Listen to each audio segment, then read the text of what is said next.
Hello everyone, welcome to प्रतियोगिता school. आइए आज बात करते हैं एक बहुत ही इंटरेस्टिंग टॉपिक की। आपने देखिए ग्लोब के बारे में जरूर सुना होगा। इसे हिंदी में भी ग्लोब ही कहते हैं, इंग्लिश में भी ग्लोब ही कहते हैं। अब कहेंगे ग्लोब होता क्या है। देखिए ग्लोब एक प्रतिरूप है, यानी ट्रू मॉडल ऑफ अर्थ है। ग्लोब क्या है? एक true model of earth. True model of earth यानी पृथ्वी का एक लघु प्रतिरूप है, या वास्तविक प्रतिरूप भी इसे कह सकते हैं। अच्छा, ग्लोब किस किस तरह कहते हैं? देखिए ग्लोब को दो भागों में बांटा जाता है, एक बड़े ग्लोब, एक छोटे ग्लोब। बड़े ग्लोब जिन्हें आप एक जगह से दूसरी जगह ले जाते हैं तो आसानी से मतलब आसानी नहीं होती है, और दूसरे हैं जिन्हें आप गुब्बारे जैसे, बलून जैसे होते हैं जिसमें हवा भरी और वो पूरा चित्र है जो उसके ऊपर दर्शाया गया है वो सारा दिख जाता है। लेकिन जब उसमें से हवा निकाल देते हैं उसे छोटा करके आप कहीं लेके भी जा सकते हैं। ठीक है, फिर बात करते हैं कि एक एक्सिस होती है, आपने सुना होगा एक्सिस। ठीक है, जिसे हिंदी में अक्ष कहते हैं। तो अक्ष क्या है? देखिए आप देख पा रहे होंगे, एक तो ये बिंदु है और एक ये बिंदु है। ये नीचे वाला जो अक्ष है, यहां से एक निडल है या एक कोई भी छोटी रोड है यहां तक गई हुई है, बिल्कुल अंदर से गोल है, जैसे गेंद होती है ना क्रिकेट वाली, वो इस प्रकार से है। तो एक स्फीयर टाइप है, आप देख सकते हैं इसे। तो इसे कहते हैं साउथ पोल। क्या कहते हैं? साउथ पोल, दक्षिणी ध्रुव। और इसे कहते हैं नॉर्थ पोल, यानी उत्तरी ध्रुव, नॉर्थ पोल। ये आप याद रखें। ठीक है, फिर बात करते हैं कि पृथ्वी गोल है, आपको पता है, तो गोल ही ये है और ये भी ऐसे ही घूमता है। जब आप यहां पे उंगली रख के इसे घुमाएंगे ना तो ये घूमता रहेगा। आपके स्कूल या कॉलेज में आपने जरूर देखा होगा इसे। अब देखिए बात करते हैं, पृथ्वी को दो भागों में बांटा गया। ये आप जो लाइन देख रहे हैं ना, ये जो बुरा हुआ थोड़ा थोड़ा पोर्शन आप देख पा रहे हैं, इसे कहते हैं 0 डिग्री। आप इसे यहां देखिए, ये जो लाइन है ना इसे कहते हैं इक्वेटर। ये पूरे अर्थ है उसके चारों ओर से है। ये कोई परमानेंट लाइन नहीं है। पहली बात तो ये कोई परमानेंट लाइन नहीं है, ये काल्पनिक है, यानी इमेजिनरी है, क्योंकि पृथ्वी पर ऐसी कोई लाइन खींचना संभव नहीं है, इसलिए ये काल्पनिक है। इनसे हमें अलग अलग चीजों का पता चलता है। वो कैसे चलता है अभी बात करेंगे। तो ये जो लाइन्स है इनको कहते हैं हम लैटिट्यूड्स। जो इस प्रकार से हैं लैटिट्यूड्स लाइन्स कहते हैं। इनको क्या कहते हैं हम? Latitude lines. और जो ऊपर से नीचे की ओर ये जो लाइन्स देख रहे हैं ना आप, ये जो लाइन्स है, ये जो ऊपर से नीचे की ओर आ रही है, ये जो लाइन्स है, ये इनको हम क्या कहते हैं? इनको कहते हैं लॉन्गिट्यूड्स। क्या कहते हैं? लॉन्गिट्यूड्स। तो ये बात करते हैं लैटिट्यूड्स की। पहली बात तो लैटिट्यूड, इसको याद कैसे रखेंगे? देखो जो लेटी हुई लाइन्स है ना उनको क्या कहते हैं हम? लैटिट्यूड्स। ठीक है, अब देखिए लैटिट्यूड्स हैं 0 डिग्री। ये है 0 डिग्री लैटिट्यूड। इसका दूसरा नाम क्या हो जाएगा? अभी बताया मैंने, इक्वेटर। हिंदी में कहेंगे तो उसे क्या कहेंगे हम? विषुवत रेखा। ठीक है, और लैटिट्यूड्स को हिंदी में क्या कहेंगे? अक्षांश। जब हम इससे ऊपर की ओर जाते हैं तो ये छोटी होती जाती हैं, ये साइज में छोटी होती जाती हैं और ऊपर जाकर ये बिल्कुल बिंदु समान होती हैं।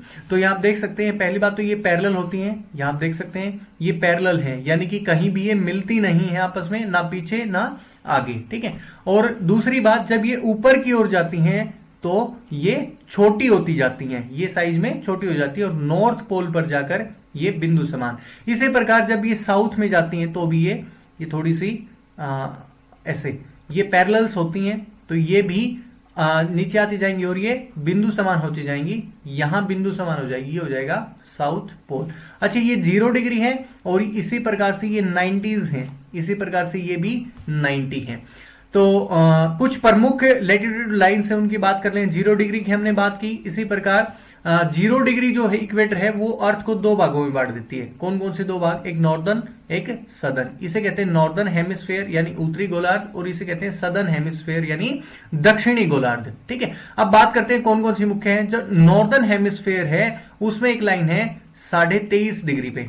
कितने डिग्री पे? 23.5 डिग्री पे। इसे कहते हैं नॉर्थ लैटिट्यूड, 23.5 डिग्री उत्तरी अक्षांश। ये क्या है? इसे कहते हैं कर्क रेखा। हिंदी में कर्क रेखा, इंग्लिश में कहेंगे ट्रॉपिक ऑफ कैंसर। इसी प्रकार नीचे साउथ में इतने ही डिग्री पर, कितने पर? 23.5 डिग्री पर, इसे कहते हैं साउथ लैटिट्यूड, दक्षिणी अक्षांश। ये क्या है? ये है मकर रेखा, इसे कहते हैं Tropic of Capricorn, Tropic of Capricorn. ये 3 लाइंस बताई हैं। अच्छा, फिर बात करते हैं नॉर्दर्न हेमिस्फेयर पे 66.5 डिग्री पे।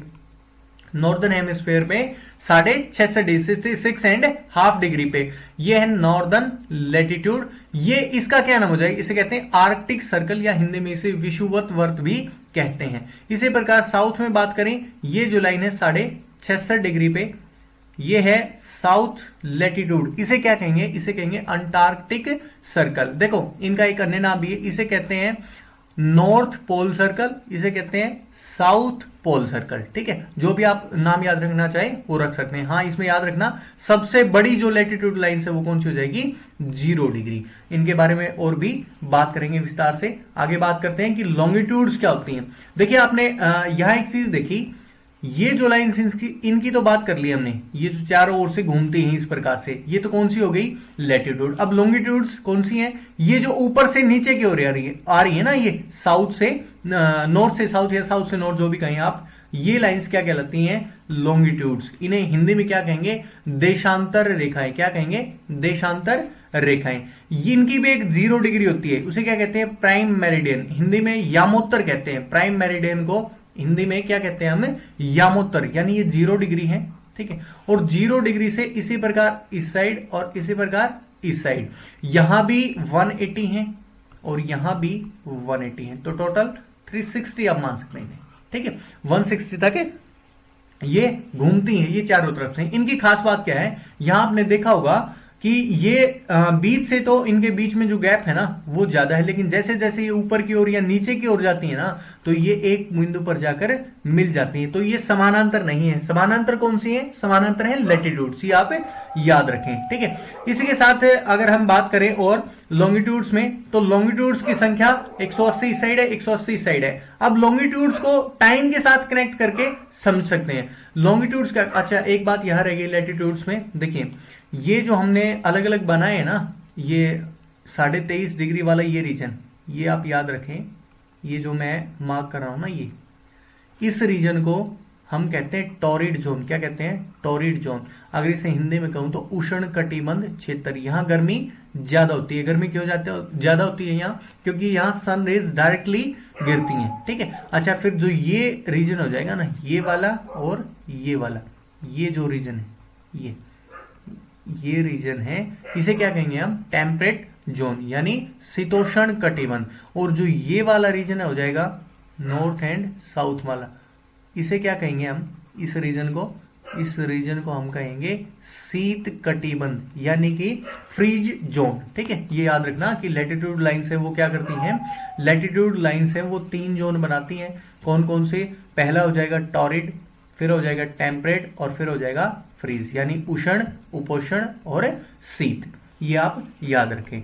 फिर है लॉन्गिट्यूड लाइंस। लॉन्गिट्यूड लाइंस क्या डिसाइड करती हैं, ये डिसाइड करती हैं टाइम जोन्स। क्या करती हैं, टाइम जोन्स। कैसे करती हैं वो अभी समझते हैं। देखो ये मान लो 0 डिग्री है, ये 0 डिग्री कहां से, लंदन में एक जगह है ग्रीनविच, तो इससे 0 डिग्री को एक और नाम देते हैं ग्रीनविच मीन टाइम लाइन। ठीक है, जीएमटी भी कहते हैं। आपने कई बार घड़ी में भी देखा होगा जीएमटी प्लस 5:30।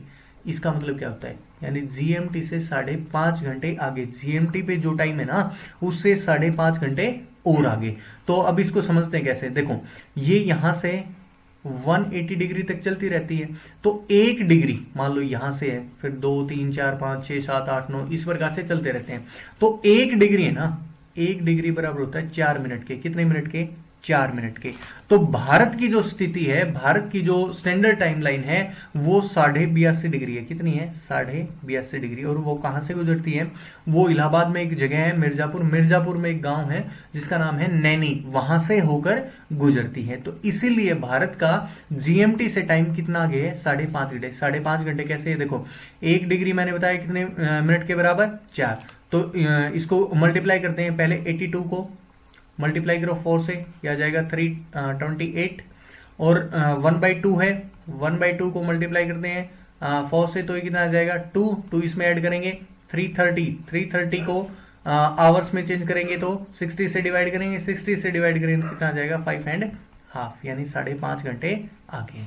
ये बात आप समझ गए होंगे। अगर नहीं समझे तो दोबारा से वीडियो को देखिए। ठीक है, अब टाइम जोन्स है वो अलग अलग हैं, कैसे हैं मैंने बता दिया। देखो एक भारतीयों को टोंट मारने के लिए एक बात कही जाती थी कि भारतीय सिर्फ एक ही चीज में आगे हैं, वो किस में है, वो टोंट में। या ईस्ट के जो लोग हैं वो सिर्फ एक ही चीज में आगे हैं, वो किस में आगे हैं, वो सिर्फ समय के अनुसार आगे हैं। समय के अनुसार कैसे हैं, मान लो यहाँ पर रात के 12 बजे, 12 AM करो आप यहाँ, ठीक है, AM रात के 12 बजे। और यहां से जैसे ही आगे जाएंगे ना, तो यहाँ पर 1 बज गया, यहाँ पर 2, यहाँ पर 3, यहाँ पर 4, और भारत में 5:30 हो गए, ठीक है। अगर यहाँ पर रात के 12 बजे हैं तो यहाँ 5:30 AM यानी 5:30 AM। अगर इससे पीछे चलेंगे ना तो ये यहाँ मान लो 11 PM, इसी प्रकार 10 PM, इसी प्रकार 9 PM, और धीरे धीरे ऐसे ही जितनी डिग्री होंगी उसके अनुसार ये चलता रहेगा, ठीक है। ये था टाइम जोन। अब भारत की बात करते हैं, और आपसे मैं एक क्वेश्चन पूछता हूं। भारत से एक रेखा गुजरती है, कौन सी रेखा, मैं आपको बता देता हूं, ये है कर्क रेखा, जिसे ट्रॉपिक ऑफ कैंसर कहते हैं, कैंसर कहते हैं। क्यों भारत से क्यों गुजरती है, देखो ये मैंने नॉर्थ, साउथ, ईस्ट और वेस्ट, भारत की लोकेशन है ये यहाँ है, ये थोड़ा ऊपर है, यहाँ से थोड़ा ऊपर है, यहाँ ले लिया, ठीक है।